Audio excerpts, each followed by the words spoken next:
Hey everyone, we're going to repost here an episode from an interview I did on the podcast called The Extraction. It's a dental podcast. They talk about KPIs and things like that. We talked about how you would maximize your hygiene, what KPIs I think important, and then we got into an interesting discussion about what I would do differently if I was to set out on my dental career today. What are the steps that I would do given the things that I've learned? So hope you enjoy it. Hope everyone's doing great, and let's get into it. I'm Kyle from Team Care, and I am joined by my colleague, co-founder and CEO, Colin Ambler. And today we have Dr. Peter Bolden on, who is a co-owner of multiple practices in the Atlanta area, as well as co-founder of the Bulletproof dental practice, which is a consulting advisory firm that is helping hundreds of practice owners such as yourself drive real growth. Peter, great to have you on the pod. How are you? Great. Thank you. Yeah. Well, so quick roadmap for our listeners. We're going to start hearing a little bit about Dr. Peter's background, but then we want to get right into uncovering some of the success that he's had, specifically on unlocking staff engagement. You don't get to multiple practices and also starting an advisory firm on luck. And yeah, we could talk about patient experience until the cows come home, but that's not what we really care about. We care about how you got badass teams set up in every location, because presumably that is necessary. But before we get there, let's take a step back. Dr. Peter, who are you? Where are you from? What have you done? It's always such a daunting question. Who are you? Because you want to stay super pithy with your answer, but you're like, who am I? So I am a dentist, graduated 2002, entrepreneurial by nature. So I've grown into 8 locations, many partners, many real estate. And now, like you said, I run with my partner, Craig Spodak, in Delray Beach, Florida, run the Bulletproof Dental Practice podcast to kind of help dentists. And so I've been at it, obviously, about 23 years. I'm no longer clinical. I stopped doing clinical in 2019, but I'm from Atlanta, born and raised, with the exception of going to Virginia, like we talked about before we hit record. Awesome. So one of the things I want to ask you right off the bat is, let's pretend that you're moving to a major new city and you have to start a new dental practice. What are the first 3 things that you're doing to find the success that you found in Atlanta in a new? All right. So obviously the first thing, if I'm doing a startup in a new city, the first thing I'm going to do is I'm going to identify the type of dentistry that I want to deliver to that city. Meaning, am I an all-in-X guy? Am I a cosmetic guy? Am I a drill, fill, bill? What am I trying to do? Because that will dictate demographically where I want to set up. So demographics is only one part of it. We immediately go to dentist to population, right? Dentist to active population. So the second thing I'm going to is that number, but that can be a misleading number. So let's say I identified a space I wanted to go, and it said, hey, in this area, in this 3-mile radius, there's 20,000 people and there's 5 dentists. 3 of which, though, as you do your diligence in it, 3 of which might be extremely hard to find. They're not advertising. They haven't even claimed their Google My Business page. So like, all competition is not created equally is where I'm going with that. So I would look at an underserved, under competitive area in a demographic that supports my mission. And then I would open up, I would beg, borrow, and steal enough money to acquire something on, or build a building on something that has a traffic count of about 10,000 vehicles per day or more, whatever it took, right? And most dentists, and I'm guilty of this too, in our beginning phases, we find something that is, that's a good deal. That's cheap. It's cheap for a reason, right? The lease is cheap for a reason. The building's cheap for a reason, because what you're going to have to spend to subsidize your poor location is a billboard and excessive marketing, versus what I've learned now is just get eyeballs on your practice, however that can be. That's kind of the preliminary phases of what I would do. I think it's step 1 is identifying your concentric circle of where you want to practice. Sounds like if you were one of those billionaires that got dropped in a random city with no money, you'd probably make it out alive. And those are some pretty good directions. I know from my experience running a business, I think what you said is really interesting about which model do you want to play in? Do you want to be the all-in-X guy? Do you want to be the drill and fill guy? Do you want to do cosmetic? And you've successfully gotten out of the chair. And so I'm curious what your take would be about if any of those models lend themselves to dentists trying to get out of the chair. Yeah. It's like, is it harder to have, I mean, to me, getting out of the chair puts you in a place where you're dependent on your associates. And maybe, obviously, the All on X is a certain skill set. The cosmetic might be, you have to be a better communicator, salesperson. Riff to me about that for the dentists, the listeners out there that are interested in getting out of the chair. So right now with Craig, I coach 47 dentists in a year-long curriculum in a mastermind. And we see this problem, this paradox of we have these unicorns who want to get out of the chair. When I say unicorn, I mean they're $2.5 million producers. They're highly specialized. They're highly sought after. And they essentially are the business. And they're like, I want to step down from my business. And we're like, you don't have a business. You have a job.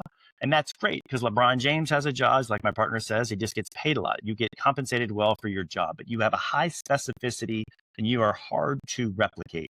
So back to your question, if someone wants to extricate themselves from the chair, the easier method is like I have a buddy in Texas. His name's Trey Tippett, right? And his model is he doesn't want to even do quadrant dentistry. He wants to do simple dentistry at scale, right? So that he can hire new grads to come in and take over and do quality single tooth and multi-tooth dentistry, but not this vertical dimension change and full mouth restoration and all on X. That's harder to replace at scale. So my advice would be, if that's what you're looking to do, is focus on your hygiene program, make it as robust as possible, and then focus on quadrant dentistry. And then all the other things that come from that if you want to specialize, the cosmetics and all on X or implants or Invisaligns, that should be the cherry on top and not the core. Very cool. So if someone was starting over, this is actually a great little thought study that we're doing. Because if you're starting over in a competitive city and you have a 90-day roadmap to set you up for life, and for some dentists, they're happy being in the chair. But if you're happy being in the chair, what you're going to focus on in those first 90 days is going to be different fundamentally as far as creating the foundations for your business as it would be for a dentist that is like, look, I want to put in 10, 15 years of hard work and then I want to get out, but I want to still reap the fruits of my labor. And that's going to be a different type of dentistry business model, if I'm hearing it correctly. What does that mean? Like, I want to get out. Does that mean you're selling your business? Does that mean you're gonna create, or you're selling your practice, right? Or does that mean you're creating a business that creates income that you don't do with your own hands? Like, what does that mean to you? I think to me, within the context of this conversation, it is getting out of the chair, but still having equity in the business that you created. Okay. Yeah. So look, if your goal is to exit dentistry, and I love that you said sometimes people don't want to do that because unfortunately the narrative is now get out of the chair. You hear this a lot, and dentistry is a fantastic profession. You can do good by doing good, right? You're helping people. We are in the most blessed profession in the world, I say. And you can do whatever you want, meaning you can optimize your practice from the freedom of time. If that's what you want, you can optimize for scale or real estate or built to sell to a DSO. You can do whatever you want. There's no rules. But to your question, what would I do? I would focus on building a business. And so I talk about this a lot with Craig, and that we find that dentists have this lost decade, meaning we get out of school, we know we have a lot of debt, we've made no money, and we just start sprinting. Right? Put our head down and start seeing a bunch of patients, and we start sprinting. And that sprint usually takes 10 to 15 years. And then we pick our head up and we're like, oh shit, I'm not really fulfilled in what I'm doing. I don't really love dentistry, but we never took time to evaluate the mission of what you wanted to create in your life. A lot of times people will spend more time planning their vacation than they will their career. So I would just say it matters. Sorry, Colin, it matters. Getting clarity early on is probably the biggest superpower you can have. What do you want your life to look like? Because at 50 years old, it's very, very, I'm 50 years old and it's very up front and center that I do not get any redos anymore. I do not get another trip on this ride. This is a wrap. And so you gotta live it with the best advantage. And I was that person who put my head down for 15 years and was like, oh, I guess I just do this, right? And then I finally picked it up. I was like, uh-oh, this isn't exactly what I wanted. And then I had to go to work to remedy that. Yeah, I love that. I can see that in so many of our associates that work at me and my wife's practice, and they come out of school and they're filled up with debt and they just start working and they don't get clarity of it. One of the themes that we've seen on this pod for the past couple episodes has been this conversation about mentoring and coaching. And when my wife and I were early starting out in our practice, we had that too. You know, we didn't know where we wanted to go and we were trying to feel it through the dark. And when someone showed us and like, you know, it was like a dark path and literally feeling through the dark and someone shines a light on it and they're like, go here, it makes all the difference in the world. So I can totally relate to that. I can totally see where people just kind of put their head down and grind. I love that phrase of like the lost decade. But let's like maybe fast forward since we got like a limited time here, and let's keep playing the story. You're lost. You got dropped in this city, and you have 90 days to figure it out.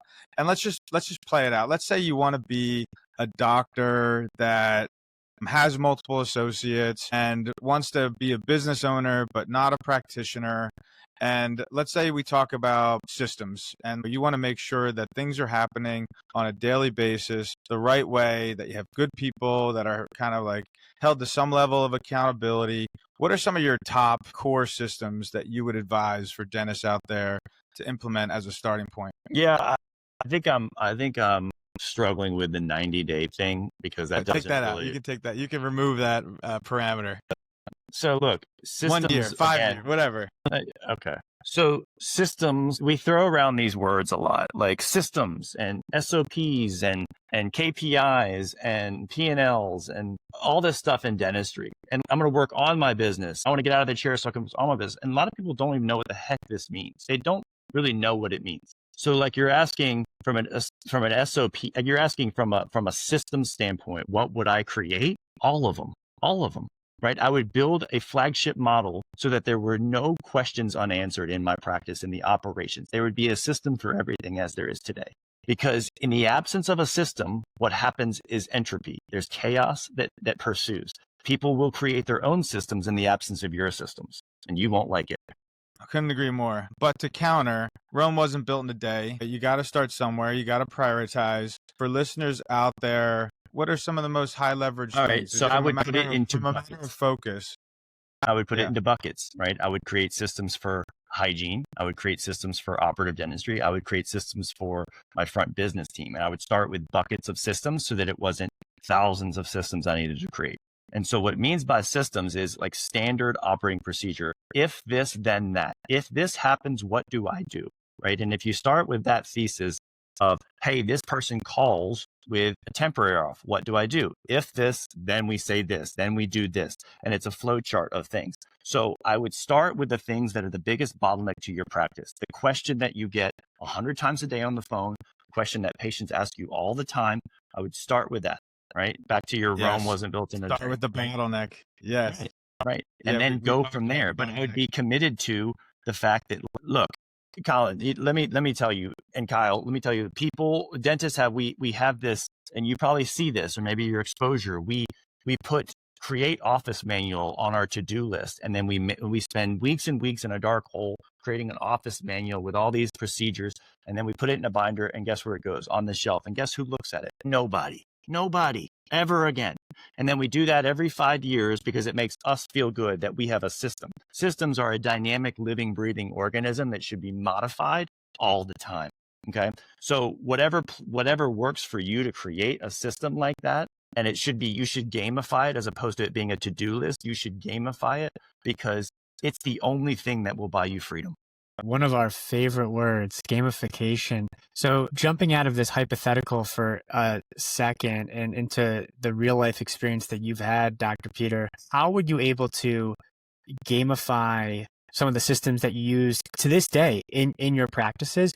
And I'm assuming, but you correct me if I'm wrong, when I hear gamify, I also think of incentives. Are you incentivizing your staff? And if so, how?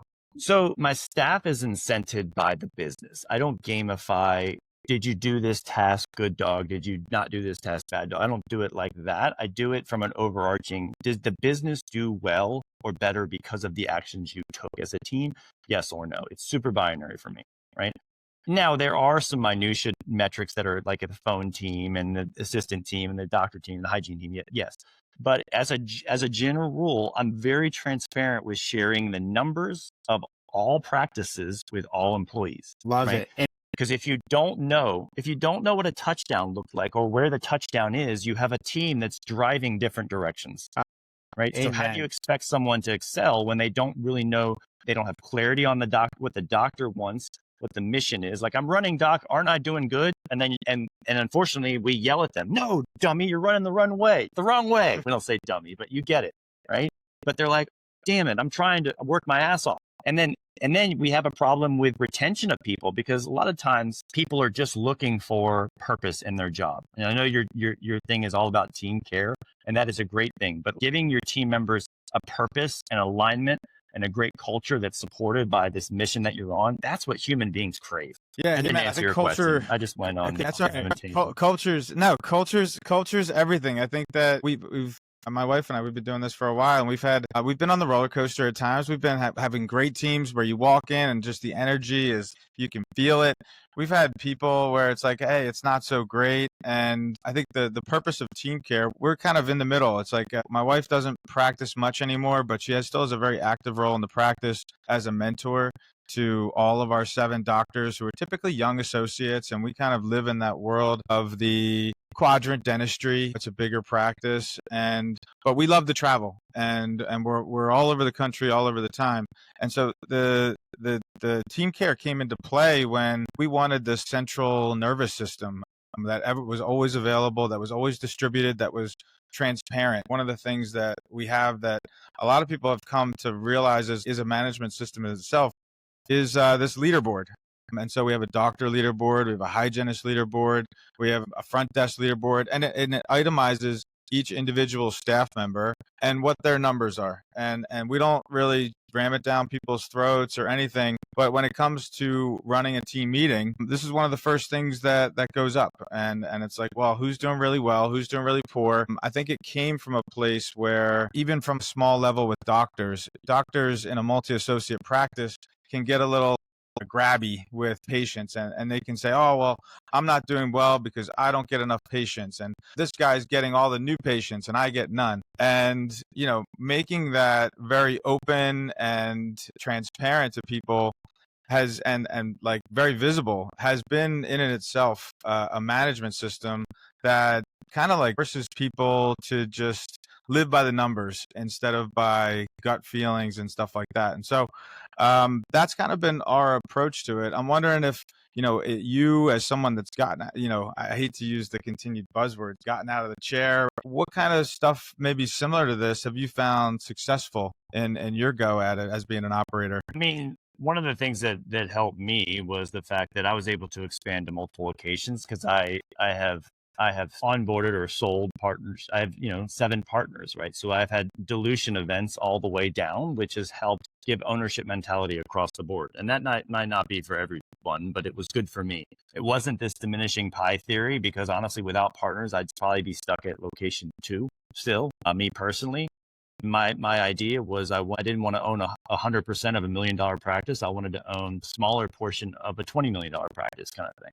And it's a lot more fun and engaging. So that was a way that I extricated myself, because it's a lot, look, revenues cure all symptoms kind of things. And so it's a lot easier to back away from the chair. And that wasn't really I love dentistry, honestly. It wasn't my primary mission. It was like, I hate dentistry, I don't want to do this. I actually really liked it. It's just, I didn't have the bandwidth to do it anymore.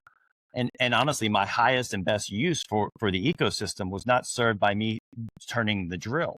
Right, I had lots of people who could do that. My highest and best use was my superpower of like expanding, growing, optimizing kind of thing.